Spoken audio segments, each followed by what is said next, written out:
Hello दोस्तों, स्वागत है आप सभी का फिर से अपने यूट्यूब चैनल में भंडार पर। गंगापुर सिटी की क्लासेज है और ये काफ़ी इम्पोर्टेंट सब कुछ आपके लिए चलाई जा रही है गंगापुर सिटी में। और जितने भी स्टूडेंट हैं सभी यूट्यूब से गंगापुर सिटी के बाहर के जितने भी सभी है सभी के लिए ये हेल्प के लिए चलाई जा रही है, ताकि उन्हें कुछ एग्ज़ाम में हेल्प मिल सके, क्वेश्चनों को अच्छे तरीके से अटेंड कर सकें। और सब कुछ आपको फ्री में बताया जा रहा है, ऐसा कुछ नहीं है। घटना चक्र वाली बुक का सीरीज़ हम स्टार्ट कर रहे हैं, आगे भी हम करेंगे। बट अभी रेलवे की जो एग्ज़ाम है उसमें घटना चक्र वाली जो बुक है अपना इम्पोर्टेंट रोल प्ले करती है, काफ़ी इंपॉर्टेंट हो जाती है वो चीज़, क्योंकि इसमें 2018 के जो ग्रुप डी के क्वेश्चन है वो भी इंक्लूड है इस वाली बुक में। और जिससे पहले भी जितने एग्जाम्स में आए हुए क्वेश्चन है वो सभी है। तो ये अपना सेकंड पार्ट होने वाला है। सेकंड पार्ट ये अपना होने वाला है, पार्ट नंबर 2। कल हमने एक वीडियो बना लिया था इसका, आपको ये दिख रहा होगा आई होप। ठीक है, आप लोगों को ये दिख रहा है। तो ये क्या है, पार्ट सेकंड है। और इसको थोड़ा सा मैं इधर ले देता हूँ। बोर्ड के स्पेस की जगह होती है, थोड़ा सा क्या है कि बोर्ड अभी 3x4 का है, तो थोड़ा स्पेस मुझे ये वाला बोर्ड भी कम लगता है, क्योंकि मेरे पास बताने को काफ़ी चीज़ें होती है। एक क्वेश्चन को मैं 2-3 तरीके से बताने के लिए मेरे पास होता है चीज़ें, तो उस हिसाब से मुझे चीज़ भी छोटी लगती है। और इस तरह इस साइड में आपको क्वेश्चन सेट करना होते हैं उस जगह। तो एक बार में एक तरीका तो मैं आपको बताता हूँ, फिर मुझे दोबारा मिटाना पड़ता है दूसरा तरीका बताने के लिए। तो आइए स्टार्ट करते हैं। क्वेश्चन नंबर हमने किए थे 8 नंबर तक हमने कर लिया था। क्वेश्चन नंबर 9 आपकी स्क्रीन पर आ रहा होगा। क्वेश्चन नंबर 9 में देख लेता हूँ, आप भी पढ़िए। क्वेश्चन नंबर 9 क्या है कि भाई 100 रुपये की वस्तु की कीमत पहले 10% बढ़ा दी जाती है 10/50, उसके बाद 10% और बढ़ा दी जाती है। तदनुसार मतलब कि फाइनल में कुल वृद्धि परसेंटेज आपको बतानी है कितने रुपए की हो जाती है। अब देखिए क्वेश्चन काफ़ी इजी क्वेश्चन है। आपको मैंने कल जैसा बताया मैंने परसेंटेज पर कि भाई डायरेक्ट ही देखना होता है। 10 बढ़ रही है और गुणा में 10 गुणा 10/100 आएगा, टोटल मतलब कि 100 हो रहा है, 1% बढ़ेगा। तो मतलब कि 10 और 10 20 तो ऐसी होगी, एक और बढ़ जाएगा उधर से, तो 21% आपका बढ़ जाएगा।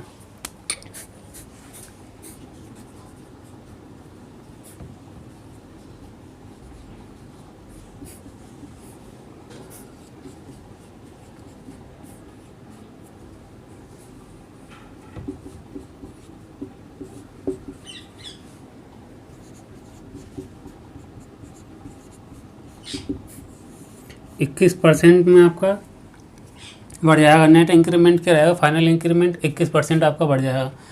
पहले 10 बढ़ रही थी, फिर 10 बढ़ रही थी, फिर एक्स प्लस की वाई 10 × 10/100, इन दोनों को 20, फिर इसका करेंगे तो 21% आपका बढ़ जाएगा। और यहाँ पे क्या पूछा कि भाई रुपयों में कितनी परसेंट हो जाती है। वैसे तो आपका आंसर सही आ गया, इससे भी 21% तो आपका सही है, बट इसने क्या है कि रुपये में पूछ लिया, तो रुपये में क्या आएगा, रुपयों में भी 21 ही आएगा। क्यों आएगा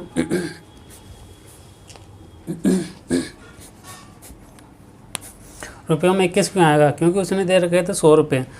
पहले बात उसने क्या दे रखे 21%, तो आपका आंसर सही है। और परसेंटेज को ना लेके यहाँ पे 21 रुपये बढ़ जाएगी, आंसर ये होगा 21 रुपये। क्योंकि अपने पास क्या है, अपने पास क्या है 100 रुपये, क्या है 100 रुपये फाइन टोटल है अपने पास। उसने बोला कि 100 रुपये में पहले 10% बढ़ती है, फिर 10% बढ़ती है, तो नेट तो इंक्रीमेंट आपका 21% सही है। बट आपको रुपये में निकालना है तो 21 ही आएगा, क्योंकि 100 रुपये का 21% हम निकालेंगे तो 21 रुपये आएगा। बट इसमें आपको थोड़ा सा ध्यान रखना है, क्या चीज़ें ध्यान रखनी है। लाइट चली गई थी, थोड़ा सा फिर से आ गई है लाइट। लगता है क्या है कि भाई 100 रुपये तो क्या है, लाइट चली गई थी बीच में। 100 रुपये तो क्या टोटल राशि दी हुई थी, जिसमें 21% आपको पता कि नेट इंक्रीमेंट होगा, बट रुपये में 21 ही होगा, क्योंकि 100 रुपये राशि थी, 100 का 21% 21। बट इसमें आपको एक चीज़ गौर से ध्यान रखनी है। मान लो ये रुपये 200 रुपये दिया था, इसने क्या क्वेश्चन के स्टार्टिंग में 100 रुपये की वस्तु ना देखे, मान लो ये 200 रुपये दिया होता है, यहाँ पे 200 रुपये यहाँ पे दिया होता है ये, तो भी आपका 21% तो सही है। आपने निकाला कि भाई 10% और 10% बढ़ जाती है, तो टोटल कितनी हो जाएगी, नेट इंक्रीमेंट हो जाएगा 21% का। आपको परसेंटेज में तो आंसर सही है 21%, बट अगर वो रुपये में यहाँ पूछता है, जैसे इसमें पूछा कितने रुपये की वृद्धि हो जाती है, तो रुपये में आप अगर 21 रुपये निकाल देते उस जगह भी, तो आंसर हो जाता क्या गलत। क्या हो जाता है आंसर गलत हो जाता है। यहाँ पर अगर ये 200 रुपये होते तो 21% में तो आपको सही है कि भाई परसेंटेज तो 21 ही बढ़ेगा, बट एक रुपये में आपका आंसर अगर आप 21 जल्दबाजी में लगा के आंसर आते टिक, तो आपके आंसर क्या हो जाता है गलत हो जाता है। क्यों, क्योंकि भाई 21% निकालना है, किसका निकालना है, अब 200 रुपये की 21% निकालना है, तो क्या हो जाएगा 42 रुपये। तो अब आंसर क्या हो जाएगा 42 रुपये, नेट इंक्रीमेंट हो जाएगा उसका, रुपये में बढ़ जाएगा 42। कितना 42, क्योंकि 200 का 21% निकालना है। तो 21 का 200 का 21% कितना हो जाएगा, 42 हो जाएगा। मान लो 300 रुपये होता तो इस प्रकार से अपन क्या है कि 300 का 21% निकाल ले। मान लो 500 होता तो 500 का 21% निकालते। परसेंटेज में तो 21% आएगा, बट अगर रुपये में पूछा तो रुपये निकाल लेना, उसका 21% निकाल लेना आपको। बस ये अंदर की बात है, थोड़ा सा इसमें याद रखने की।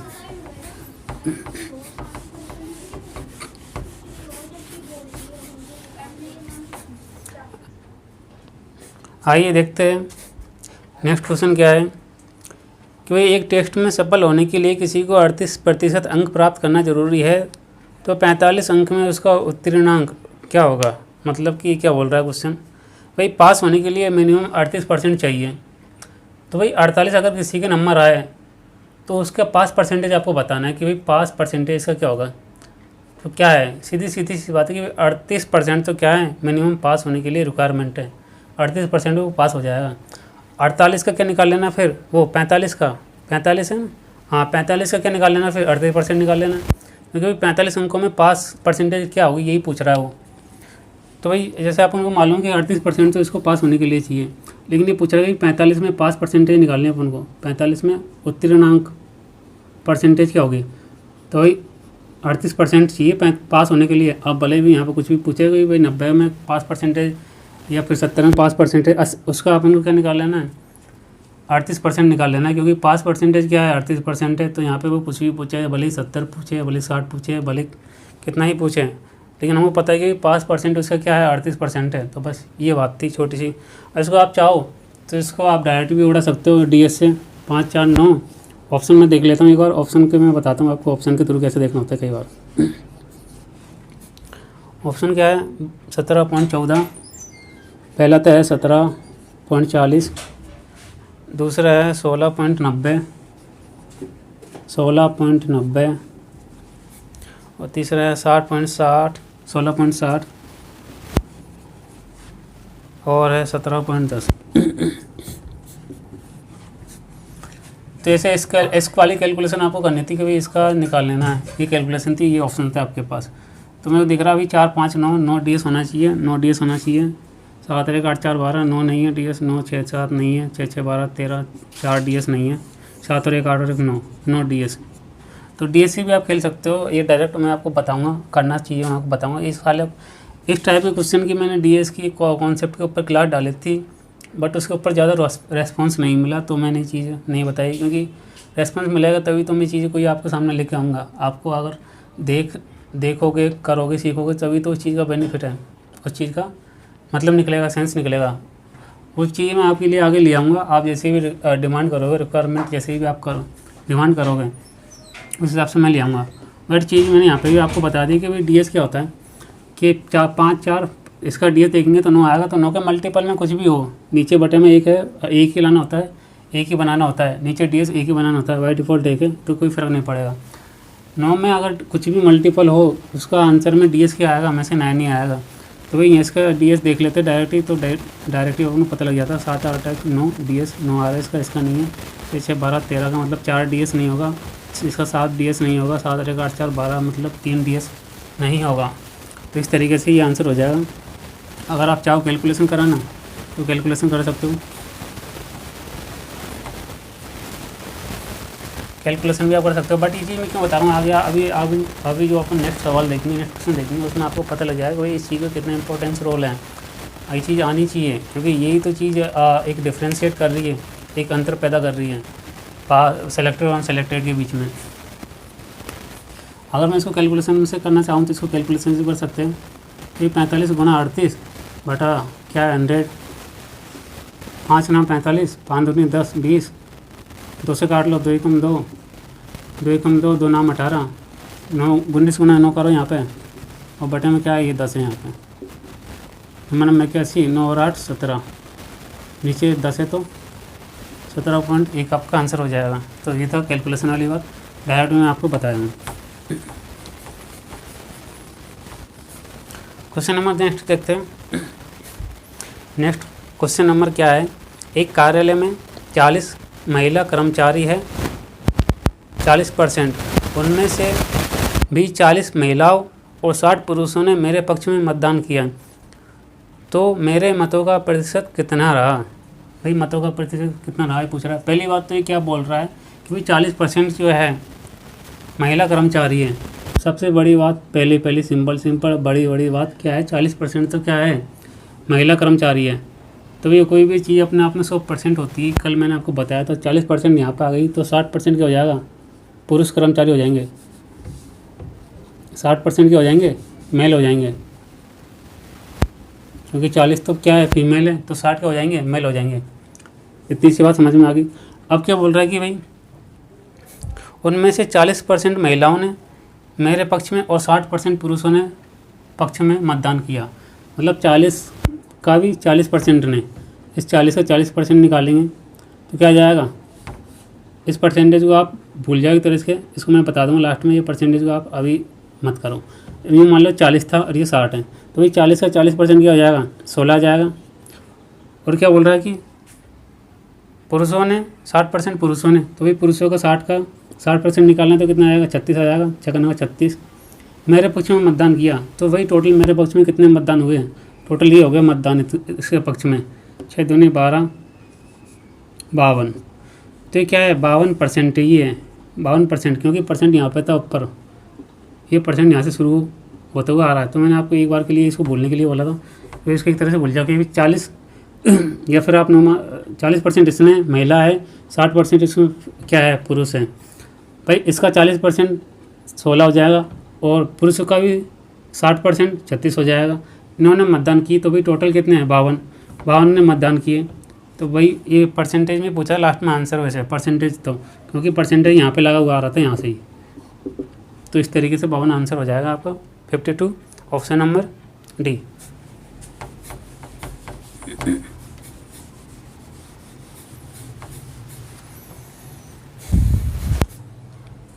नेक्स्ट क्वेश्चन देखते हैं।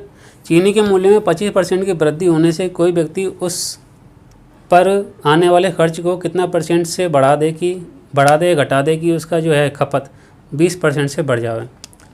अब देखिए क्वेश्चन क्या है कि सीधा सिंपल एक कॉन्सेप्ट के ऊपर कि भाई प्राइस इंटू क्या होता है, कंजप्शन। प्राइस इंटू कंजप्शन क्या होता है, एक्सपेंडिचर। मतलब कि प्राइस मतलब मूल्य गुणा खपत क्या होता है, खर्चा। ये सीधा कॉन्सेप्ट है। कॉन्सेप्ट क्या होता है कि भाई अगर किसी के मूल्य में वृद्धि हो रही है, मान लो कि आप चीनी खरीदते हो, चीनी 20 रुपये 40 रुपये किलो, मान लो 40 रुपये किलो चीनी है, तो आपकी चलो आपका काम चल रहा है कि भाई 40 रुपये किलो चीनी हो रही है, आपको कुछ एस्टिमेट खर्चा था तो आपने खरीद ली। बट मान लो 40 की जगह ये चीनी का मूल्य अगर 50 हो जाता है कि 50 रुपये किलो हो जाती है, तो क्या करना होता है कि आप चाहते हो कि आपका जो खर्च है वो सामान बना रहे हैं, एक्सपेंडिचर है जो खर्चे वो ना बढ़े, तो आप क्या करोगे, उसकी खपत में कमी करोगे। उसको आधी किलो ले आओगे, उसको थोड़ा कम कर दोगे, कम डालना शुरू कर दोगे चाय में चीनी। इससे क्या है कि अगर आप चाहते हो, कब कंडीशन, जब आपका खर्चा सामान बना रहे हैं, अगर आप खर्चे की चिंता नहीं है तो भले 60 रुपये किलो चीनी क्यों नहीं आ रही हो, ला सकते हो, 1 किलो क्या है 2 किलो ला सकते हो। बट कंडीशन क्या है कि भाई जब खर्चा आपको मेंटेन रखना है, खर्चा एक समान रखना है, तो ऑब्वियस वाली बात है कि जब मूल्य में वृद्धि हो रही है तो आपको खपत में कमी करनी पड़ेगी। या फिर ऐसी होता है कि मूल्य में कमी हो रही है तो आप खपत बढ़ा दोगे। अगर कोई किसी का मूल्य, चीनी का ही मूल्य अगर मान लो 30 रुपये किलो होगी, तो आप बढ़िया अच्छी तरह मीठी चाय बनाओगे और पियोगे, क्योंकि आप खर्चा सेम रखना है। कंडीशन क्या है, खर्चा मेंटेन रखना है, खर्चा सेम रखना है। तो भाई ये होता है, ये होता है कि फिर तो इससे खर्चा क्या है, ये सेम रखना है। तो ये क्या हो गया कॉन्सेप्ट, ये क्या हो गया कांस्टेंट हो गया, ये क्या हो गया कांस्टेंट। तो ये प्राइस और ये कांस्टेंट हो गया, यहाँ पे एक आ गई, तो प्राइस और इसका रेशियो क्या हो जाएगा, इसमें रिलेशन क्या हो जाएगा भाई, इन्वर्सली 1/के क्या हो जाएगा कंजप्शन। जो मूल्य है वो किसके इन्वर्सली 1/, कंजप्शन हो जाएगी, 1/, की खपत हो जाएगी। जो मूल्य है इन्वर्सली 1/, खपत, मतलब कोई चीज़ बढ़ रही है तो ये घटेगी, ये घट रही है तो ये बढ़ेगी, बस इतनी सी बात है। ये तो कॉन्सेप्ट वाली बात है। क्वेश्चन देखते हैं, क्वेश्चन में क्या कह रहा है। क्वेश्चन क्या बोल रहा है कि भाई P इंटू सी बराबर ई होता है, हम जानते हैं भाई, प्राइस इंटू कंजप्शन बराबर एक्सपेंडिचर होता है। अब क्या बोल रहा है कि भाई ये वही बोल रहा है कि भाई खर्चे को कितना परसेंट बढ़ा दे कि उसकी खपत 20% बढ़ जाए। देखो सीधा ये तो जो बोल रहा है वैसे कर लेना है। चीनी के मूल्य में 25% की वृद्धि होती है, 25% को आपको पता होनी चाहिए, फ्रैक्शन वैल्यू 1/4 वृद्धि हो रही है, मतलब 5/4। तो भाई प्राइस में क्या हो रहा है, प्राइस में हो रहा है 5/4। कंजप्शन आने वाले खर्च को ये तो पूछा है अपन से। अब कंजप्शन में क्या हो रहा है भाई, कंजप्शन मतलब खपत में क्या हो रहा है 20% से बढ़ जाए, 20% से बढ़ जाएगी तो अपन देख लेंगे भाई इसमें क्या होगा, फाइनल में इसमें घटेगी बढ़ेगी जो भी देख लेंगे। तो भाई खपत है उसमें क्या हो रहा है 20% से बढ़ रही है, 20% मतलब 1/5, 1/5 बढ़ रही है तो मतलब 6/5, क्योंकि ऊपर 1 है तो 1 बढ़ जाएगी। ऊपर जितना होता है जैसे ये 2 है 2/5 होता, मान लीजिए बढ़ रही होती 2/5 है तो क्या हो जाती 7/5 हो जाती। यहाँ 3 होता तो 3 जोड़ देते ऊपर, तो ऊपर जैसे 20% है, 20% का मतलब क्या हो जाएगा 1/5, ऊपर क्या 1 है तो 1 बढ़ जाएगी 6/5। इस तरीके से ये चीज़ आप आती होगी, बट फिर भी मैं बताता हूँ छोटी छोटी चीज़ें लेके चलता हूँ मैं, जिससे क्या है कि किसी को कुछ भी डाउट ना रह जावे। और डाउट हो तो आप कमेंट कर सकते हो, पूछ सकते हो, कोई वाली बात नहीं है ऐसे। तो यहाँ से देखते हैं भाई 5 से 5 कट जाएगा। अब देखते हैं रिलेशन क्या हो रहा है कि भाई 2 बढ़ रही है, क्या हो रहा है 6/4 ही तो है, 2 बढ़ रही है, किस पे बढ़ रही है 4 पे बढ़ रही है। ये इनिशियल वैल्यू होती है और ये ओरिजिनल वैल्यू होती है, ये ओरिजिनल वैल्यू होती है इनिशियल वैल्यू। 4 पे 2 बढ़ रही है तो मतलब क्या हो रहा है 1/2 बढ़ रहा है। 1/2 में परसेंटेज में अपन निकालेंगे तो कितना बढ़ रहा है 50%, परसेंटेज में देखेंगे तो कितना हो रहा है 50% बढ़ रही है। 50% क्या हो रही है बढ़ रही है, क्योंकि ये देखो 4 से 2 हो रहा है बढ़ रही है, 4 से 6 हो रहा है तो 2 बढ़ रही है तो यहाँ पे बढ़ रही है। अगर यहाँ पे होता कि भाई क्या होता 2/4 होता तो भी क्या होता 1/2 ही तो आता, 1/2 ही आता। और यहाँ पे जैसे 2/4 होता तो इन दोनों का अपन क्या करते गैप देखते, इसमें कितनी कमी हो रही है 4 से 2 हो रही है कमी, 2 की कमी हो रही है, और बटे में किससे हो रही है 4 से हो रही है, तो भी क्या होता 1/2 आता। बट यहाँ पे क्या हो जाती कमी हो जाती 50% की कमी हो जाती है, ना कि बढ़ रही होती। क्यों बढ़ रही है, यहाँ क्यों बढ़ रही है, क्योंकि ऊपर वाली संख्या बढ़ रही है, बढ़ी हुई है। अगर यहाँ कमी होती 2 की कमी हो जाती, जैसे ऊपर वाली संख्या छोटी है 2, तो इन दोनों गैप देखेंगे भाई, इन दोनों गैप 2 का लिख दिया, किससे ओरिजिनल वैल्यू 4 से। यहाँ पे भी 1/2 50% है, बट यहाँ पे कमी हो जाती और यहाँ पे यहाँ पे बढ़ोतरी हो रही है। तो भाई कितनी परसेंट घटेगी या बढ़ेगी ऐसे पूछा उसने, तो 50% से बढ़ेगी। कई बार ऑप्शन में इस तरीके से भी आ जाता है, तो 50% से बढ़ेगी 50% से घटेगी, तो आपको कन्फ्यूज हो जाते हो कि भाई, क्योंकि यहाँ पे तो क्या है कि रेलवे के एग्जाम में 45, 75, 50 और 80 इतना ज़्यादा कन्फ्यूजन दिया नहीं है। ऑप्शन काफ़ी सिंपल तरीके से दिए हुए हैं। कई बार ऑप्शन ऐसा आ जाता है कि भाई 50% बढ़ेगी, 40% बढ़ेगी, 50% घटेगी, 40% घटेगी, तो इस तरीके से ऑप्शन आ जाते हैं। तो बढ़ रही है या घटी है इसको भी आपको ध्यान में रखना है।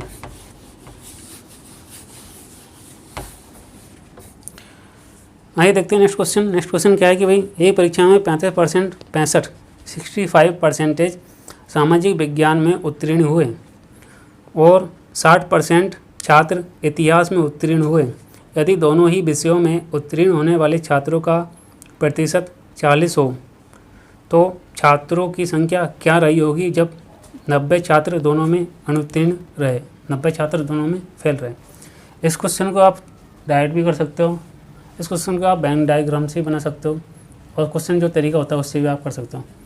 जैसे तरीका क्या होता है, जो सब्जेक्ट है अपने पास, क्या क्या सब्जेक्ट हैं अपन निकालते हैं, कौन कौन सब्जेक्ट है। सोशल साइंस है एक तो, जिसको मैं साइंस मान रहा हूँ, या फिर एसएस भी लिख सकते हो आप, साइंस में मान रहा हूँ मैं, कोई फ़र्क नहीं पड़ेगा नाम से, नाम में क्या रखा है, काम में रखा है। तो साइंस है एक तो, और एक दूसरी क्या है इतिहास, हिस्ट्री है। एक साइंस है और एक हिस्ट्री है। तो अपन को जब निकालना होता है तो भाई साइंस है और एक हिस्ट्री है, तो अपन इंटरसेक्शन निकालते हैं इसका। क्या निकालते हैं इंटरसेक्शन बराबर n number of science plus n number of history minus के जो इन दोनों ने जो ली साइंस और हिस्ट्री का यूनियन, जो दोनों में कॉमन है, जो साइंस और हिस्ट्री में कॉमन है, जिसने साइंस भी ली और हिस्ट्री भी ली। मतलब कुछ विद्यार्थियों ने साइंस ली, कुछ विद्यार्थियों ने हिस्ट्री ली, इस तरीके से, जैसा कि मैं वेन डायग्राम से भी आपको समझाऊंगा आगे। तो ये तो एक फॉर्मूला बेस होता है सीधा सिंपल। इसमें क्या होता है कि भाई अगर यहाँ पे पास वाले ले रहे हैं अपन, जैसे साइंस में पास, हिस्ट्री पास, तो यहाँ पे भी साइंस और हिस्ट्री में जो पास हुए हैं दोनों विषयों में वही लेना है। जैसे कि यहाँ पर देखा है दोनों विषयों में उत्तीर्ण होने वाले छात्रों का प्रतिशत 40 है। अगर यहाँ पे फेल ले रहे हैं, यहाँ पे फेल ले रहे हैं, तो यहाँ पे भी फेल लेना होता है, इस तरीके से करना होता है। तो भाई ओवरऑल क्या है कि अपन को पता लग जाता है कि भाई कितने विद्यार्थी दोनों में पास हुए। तो यहाँ से हम निकालेंगे तो भाई कितने साइंस में कितने पास हो रहे हैं? पहली बात तो साइंस में हो रहे कितने? 65 हो रहे हैं। हिस्ट्री में कितने हो रहे हैं? 60 हो रहे हैं। और दोनों में साइंस और हिस्ट्री में दोनों विषयों में पास होने वाले कितने? 40% है। परसेंटेज है ना, ये कोई फ़र्क नहीं पड़ेगा, सभी में परसेंटेज है। 65, 60 और 40, ये 40% है। परसेंटेज बाद में लगा लेंगे अपन, कोई दिक्कत नहीं है। अब यहाँ से मैं देखूँ तो यहाँ पे 20 और क्या 85, तो 85% हो गया। 85% क्या हो गया? पास वाला आ गया। ये क्या आ गए? पास वाले आ गए भाई, कि भाई 85% तो क्या हो गया? पास हो गए। जैसे कि यहाँ पे पास कर लिया, यहाँ पे पास है, तो यहाँ पे भी दोनों विषयों में पास कर लेना पड़ेगा। तो भाई 85% तो अपने क्या हो गया? पास हो गए। तो ये फेल वाले बताने के, तो भाई फेल कितने हो जाएंगे? फेल आप देखेंगे तो यहाँ से 100% होता है अपने आप में कोई चीज़, तो 15% हो जाएगा, फेल हो जाएगा। और ये फेल की वैल्यू इसने दी हुई है कि भाई कितने विद्यार्थी फेल हुए। परसेंटेज में तो 15 है, बट क्या है नंबर में 90 विद्यार्थी फेल हुए। तो भाई टोटल कितने स्टूडेंट क्या बताना है इसमें? विद्यार्थियों की संख्या, टोटल स्टूडेंट कितने रहे होंगे वो बताना है आपको। तो भाई यहाँ से मैं निकालूँ तो 1% की वैल्यू क्या जाएगी? 1% की वैल्यू क्या जाएगी? 90/15, 6, और टोटल क्या होता है? 100%, तो क्या आ जाएगी? 600 स्टूडेंट रहे होंगे उस विद्यालय में। आपको ये दिख रहा होगा, एक बार मैं चेक कर लेता हूँ। ठीक है, आपको ये दिख रहा है। तो इस तरीके से आपको निकालना है। ये तो था एक फॉर्मूला बेस कि भाई दोनों पास है तो पास ले लेना, यहाँ पे भी दोनों पास ही वाले लेना, सब पूरा ही। अगर ये पास है तो पास में चलेगा, फेल है तो फेल में चलेगा। ऐसे नहीं इधर पास है और इधर फेल का दिया हुआ है क्वेश्चन में, तो आपको पास वाले काउंट करने, पास वाले निकालने होते हैं। टोटल में से जो ये फेल वाले निकाल लेंगे, टोटल यहाँ पे दिया होगा जितने भी स्टूडेंट दिए होंगे उसने, जैसे ये टोटल है, टोटल उसने जो स्टूडेंट दिए होंगे उसका फेल दिया होगा, उसका पास निकाल लेना है। तो पास का ही चलेगा, फेल पहले तो फेल का ही चलेगा पूरा। तो यहाँ से अपन को निकाले कि पास कितना हो गए? 85% पास हो गए। फेल निकाले तो 15% फेल, बट नंबर में क्या है? 90, 1% का ये, तो 100%, मतलब टोटल स्टूडेंट उसके पास उस विद्यालय में 600 स्टूडेंट रहे थे। इसको अपन देख लेते हैं वेन डायग्राम से। डायग्राम से देख लेते हैं। लाइट की प्रॉब्लम है, लाइट आज आ रही है और जा रही है बार के में बार में आ रही है, फिर कभी जा रही है। तो भाई ये तो क्या है? साइंस, और ये क्या? हिस्ट्री वाले। तो साइंस वाले तो क्या बोल रहा है कि 65% साइंस में पास हुए, और हिस्ट्री में कितने हुए? 60% हिस्ट्री में पास हुए। 60% हिस्ट्री में पास हुए, और साइंस में कितने हुए? 65% साइंस में पास हुए। और टोटल, और दोनों में पास होने वाले विद्यार्थियों का परसेंटेज 40। जो हिस्ट्री में भी पास हुई और साइंस में भी पास हुई वो कितने हैं? 40, जो बीच में आ जाएगा। कहाँ आ जाएगा? बीच में आ जाएगा। 40 यहाँ आपको दिख रहा होगा। इसको थोड़ा सा अच्छा बना लेते हैं।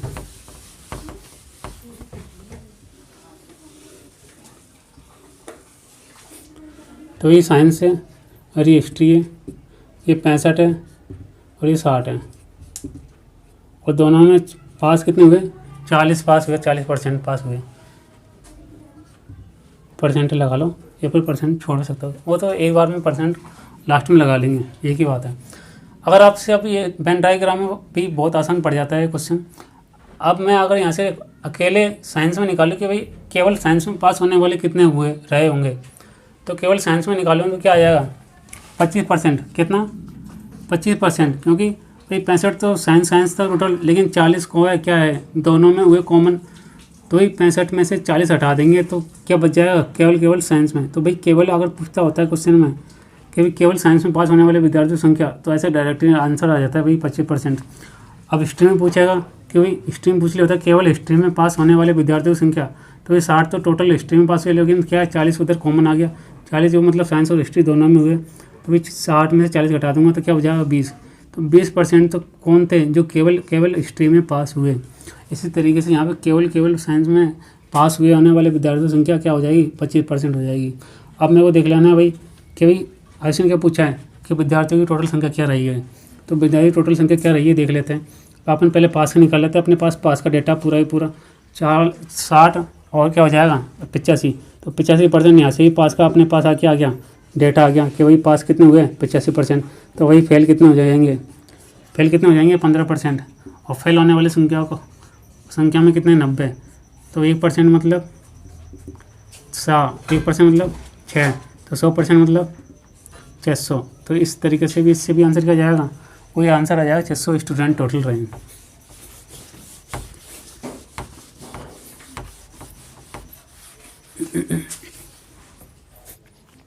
आइए देखते हैं नेक्स्ट क्वेश्चन। अभी थोड़ी लाइट नहीं आ रही है, लाइट आज आ रही है और जा रही है, पावर में प्रॉब्लम कर रही है, बट आपको क्वालिटी अच्छी मिल रही है। ब्राइटनेस में इसकी थोड़ी ठीक ठाक कर दूँगा। नेक्स्ट क्वेश्चन देखते हैं भाई, किसी कक्षा कुल 38 लड़कियों में से 3 अनुपस्थित थी, बची में से 20% ने होमवर्क किया, तो भाई कितनी लड़कियों ने अपना होमवर्क नहीं किया, ये आपको बताना है। गिरा कितनी लड़कियों ने किया। सिंपल से क्वेश्चन है भाई, 38 थी जिसमें से 3 तो एब्सेंट थी उस दिन, तो भाई बची कितनी, 35 बची। कितनी बची, 35 बची। और 35 में से क्या बोल रहा है कि 20% ने तो काम नहीं किया, तो ये कितनी लड़कियों ने काम किया ये पूछ रहा है। अपना होमवर्क कितनी लड़कियों ने किया, तो भाई 20 ने नहीं किया तो 80% ने किया। आपको मालूम कोई चीज़ अपने आप 100% रहती है, 35 का 80% निकाल लेंगे, भाई इतने ने काम किया। 5 दूनी 10, 5 7 35, 2 से काटेंगे 4, 7 चौको 28, तो आंसर क्या आ जाएगा अपने पास 28। 20 गर्ल्स ने अपना होमवर्क किया।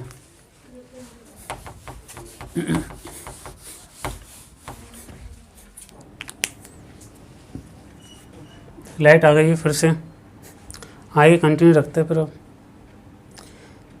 एक संख्या का क्या है कि भाई 59% 8791 होता है, तो उस संख्या का 43% कितना होगा। अब जो मैं आपको डीएस बता रहा था, वो डीएस जो मैं आपको बता रहा था वो कितना इम्पोर्टेंट रोल प्ले करता है, वो आपको पता लग जाएगा इस वाले क्वेश्चन से। क्योंकि ये क्वेश्चन था क्या, कैलकुलेटिव 8791, तो ये 43% निकालना है। इसका 43% क्या होगा आपको पता है, सीधी सी बात है, बताने वाली बात नहीं है, फिर मैं बता देता हूँ। फिर 1% क्या हो जाएगा, फिर 879 बटा ये नीचे आ जाएगा बटे में, लेकिन आपने को निकालने क्या है भाई उसमें क्या 43%, तो कितना जाएगा 8791 59 इंटू के 43 ये आपको निकालना है बस। ये सारी चीज़ सबको मालूम है, बट यहाँ पे आदमी, यहाँ पे स्टूडेंट जाके फंस जाता है एग्ज़ाम में कि अब क्या करें। क्योंकि जो नंबर है, ये क्या है, प्राइम नंबर है। ये किसी भी पहाड़े में नहीं आता, ऐसा किसी भी पहाड़े में नहीं आता। तो ये क्या हो गया, एक प्राइम नंबर आ गया। ये प्राइम नंबर किसी से कटेगा नहीं, तो सीधा सीधा इसका कोणा ही करना, इसका पहाड़ा बोलना पड़ेगा आपको 59 का। 59 एकम 59, फिर इसको काटना पड़ेगा, फिर इसको 43 से गुणा कराना पड़ेगा। तो इस तरीके से वो एग्जामिनर है जो एग्ज़ाम में फंसाता है कि प्रोसेस तो आपको मालूम है, यहाँ तक सभी कर लेंगे, बट यहाँ पे आके बात अटक जाएगी कि भाई अब क्या करें। अब तो एक ही चारा रह गया भाई, इसको कैलकुलेशन कराओ, गुणा कराओ, अपना टाइम खर्च करो। तो चलो पहले मैं आपको बता देता हूँ, इससे फिर मैं आपको एक जादू तरीका बताऊँगा जिसको आप डीएस बोल सकते हो। डीएस काफ़ी अच्छा तरीका है दोस्तों इस तरीके कैलकुलेशन बचाने का, बट आपको प्रैक्टिस होनी चाहिए। प्रैक्टिस हो जाएगी तो डीएस आप फटाफट लगा लोगे, फटाफट कर लोगे। पहले इसको आप करोगे भाई, इसको कैलकुलेशन करोगे तो देखो भाई 59 का पहाड़ा बोलो, 59 का 59 एक बार जाएगा, मैं बताता हूँ।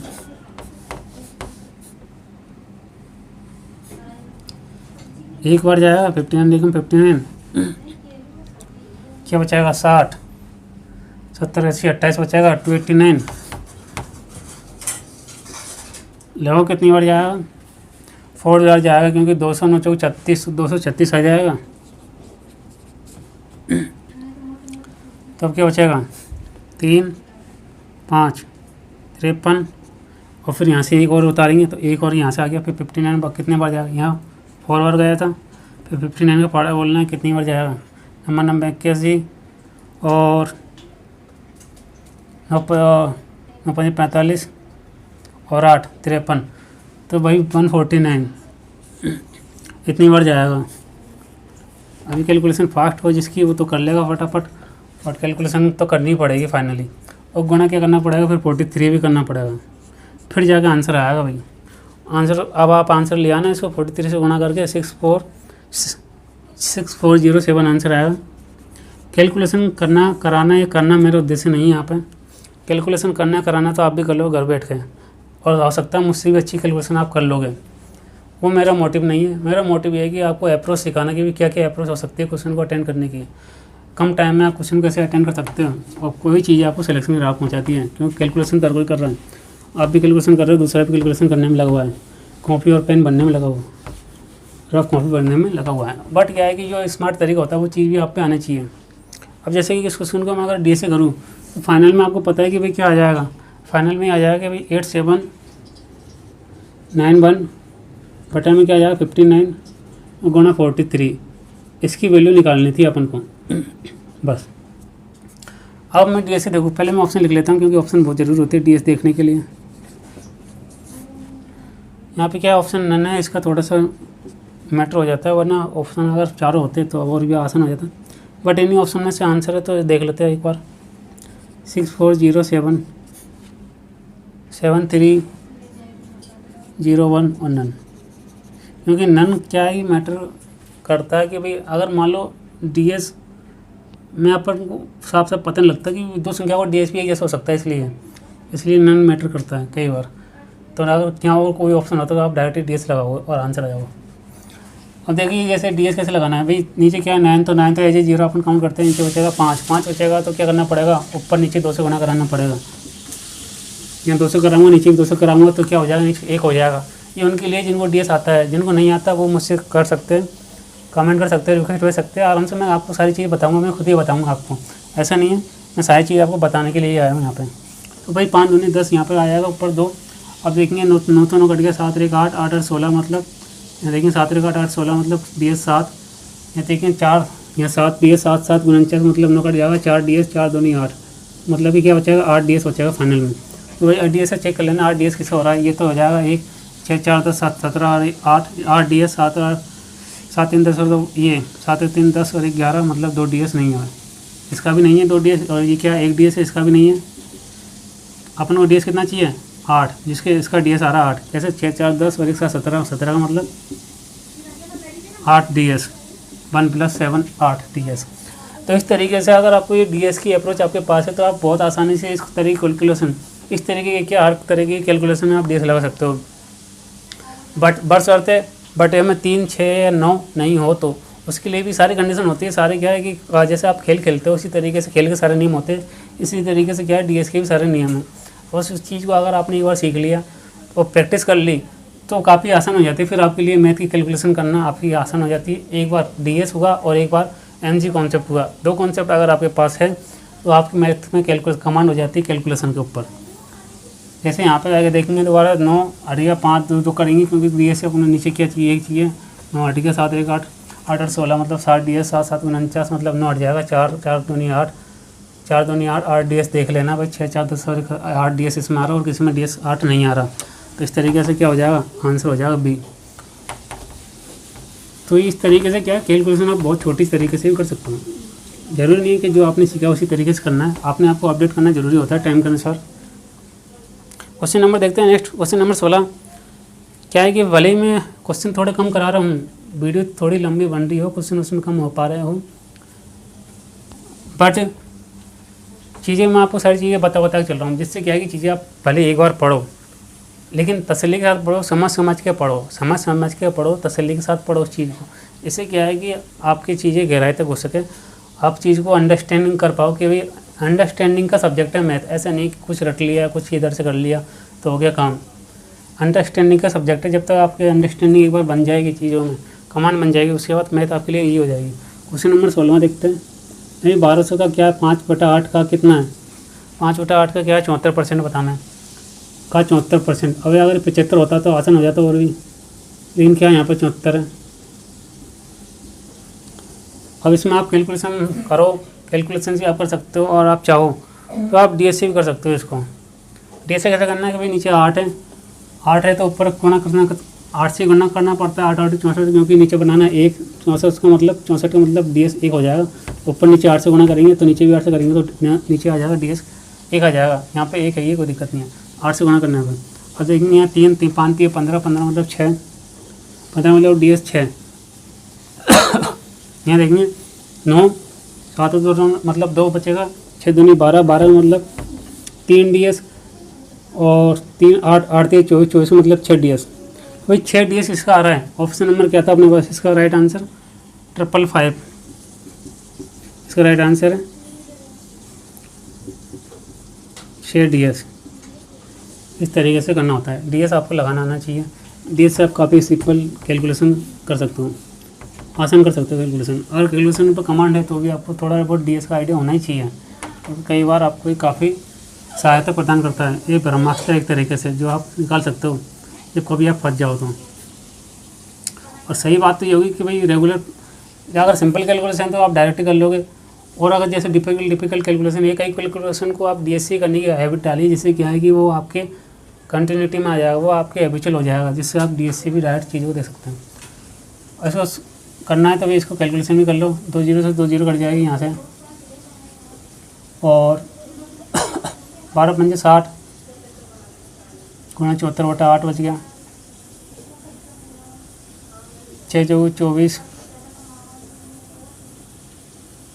44/8 हो बच गया, नीचे 8 है ये, 8 पंजे 40, 8 पंजे 40, 8 पंजे 40। तो इस तरीके से भी कैलकुलेशन में आंसर आ जाएगा 555।